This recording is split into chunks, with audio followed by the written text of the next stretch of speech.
Senator Ted Cruz has had a great idea. He wants to build a wall, especially in his state of Texas. Going to need Arizona, New Mexico, and San Diego.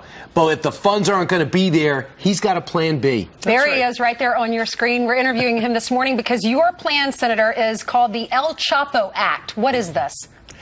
Well, as you know, the Democrats are threatening a government shutdown because they're so opposed to building a wall. They're so opposed to finally securing our border. And so I've been trying to think about how can we get this done? How can we build the wall even in the face of Democratic obstruction?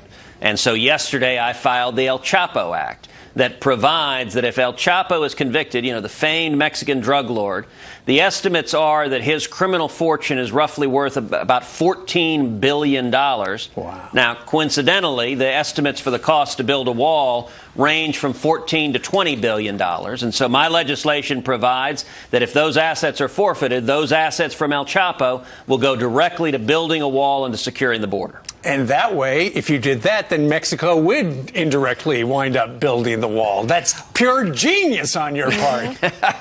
Well, true enough. And look, El Chapo led the Sinaloa drug cartel. And these drug cartels are the ones that are crossing the border. They're smuggling narcotics. They're engaged in human trafficking. They're engaged in murder and extortion and are violent criminals. And there is a sense of justice, a sense of this is what's right. To say the people who are violating the border like crazy, we should use their ill-gotten gains to finally build the wall and to finally ensure we have the assets to secure our borders. How can you secure his assets? I mean, does he have this in a bank account, $14 billion? Well, they are scattered worldwide, but the government right now has extradited El Chapo from Mexico, is proceeding with a criminal prosecution. The first step is to convict him. Once he's convicted, the government is seeking the forfeiture of $14 billion, and the government will go and prove where the assets are and go forward with forfeiture following a conviction. And ordinarily, that money goes to the Treasury for certain specified uses. Border security is not among those uses. So my legislation is very simple. It says El Chapo's assets, and for that matter, any other drug cartel whose assets are forfeited, their money would go to building the wall and keeping the border secure and keeping the country safe. Senator, I know the president's already tweeted out that we're still going to build the wall. Don't, trust me on that. But he wants $1.2 billion out of this budget to start it. How do you explain Senator Chuck Schumer saying that's a non-starter? Why does it mean so much to him to not do this?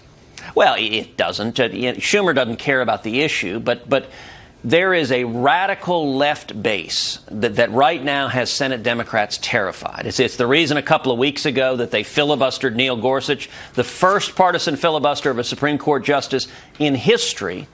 And Chuck Schumer's left-wing radical base is demanding that they oppose everything. So I think Chuck Schumer and the Democrats want a shutdown. I think they're trying to provoke a fight. And Schumer's just trying to put more and more unreasonable demands, trying to force a shutdown to appease those who want total resistance, total opposition, who don't want the Trump administration to succeed.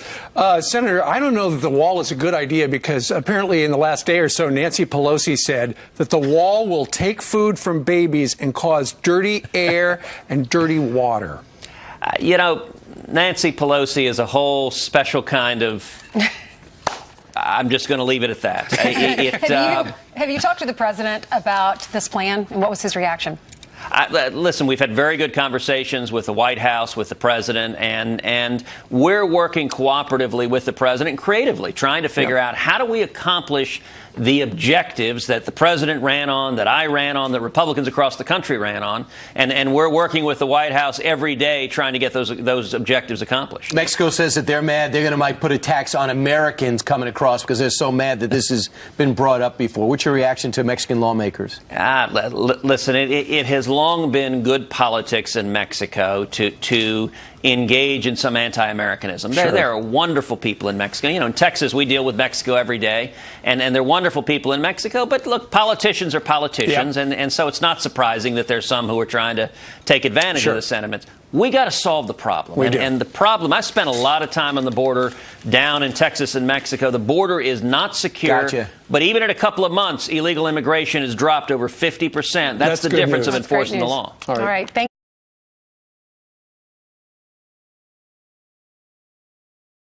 our border. Cruz's bill would require a conviction to forfeit the money, but then others could claim it too, including other countries or victims of cartel drug crimes. And experts told us we have never seen forfeiture money used in this way before.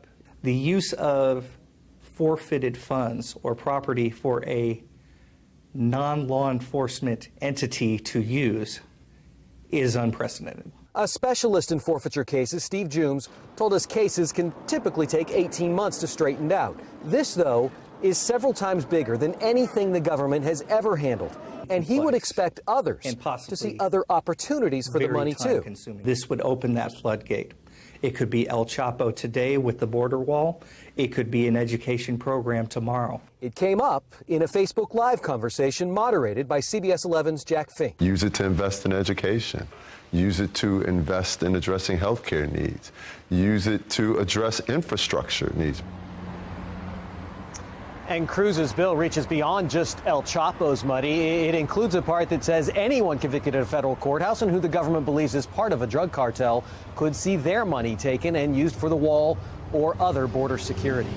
Live tonight in Fort Worth, Jason Allen, CBS 11. Billion. But Jeremy Surrey, a professor at the University of Texas School on Public Affairs, says it might be more difficult than Senator Cruz thinks. One of the real challenges is that criminals like El Chapo don't just put their money in a savings account or a checking account in the way that most of us would.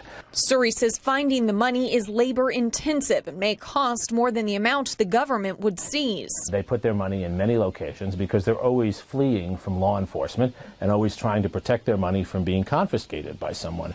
So the likelihood is that El Chapo has his money hidden in all kinds of places. And Surrey says it may be difficult to convince other countries to hand over the money. To make the claim to our Mexican neighbors and our Central American neighbors that they should help us confiscate this money so we can do something they don't want us to do is unlikely to be persuasive. And without their help, it's going to be almost impossible to get the money. Typically, Surrey says money seized by the government from convicted criminals goes into the U.S. federal treasury for cost of law enforcement or is given back to families victimized by the criminal.